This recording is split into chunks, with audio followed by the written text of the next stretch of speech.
যে ভুক্তভোগীদের টাকা উনি বিভিন্ন ইউনিভার্সিটির টাকা না পাঠিয়ে উনি নিজের আন্ডারে টাকাটা রেখে দিচ্ছে।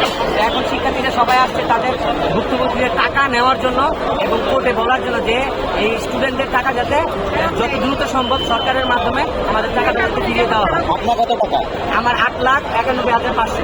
সবার থেকে কিরকমই নিচ্ছে? এরকম 8 লাখ, 20 লাখ, তার থেকে 50 লাখ, তার থেকে 70 লাখ এমনও আছে।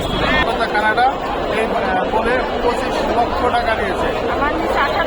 পরে টাকা নেওয়ার পরে ভিসা আনতে কালতে পুরো ভিসা আসলে হলো নাই। মনে হচ্ছে যে ভিসা এই দিচ্ছে কিন্তু আদৌ ভিসা নাই। মূলত আমার কাছ থেকে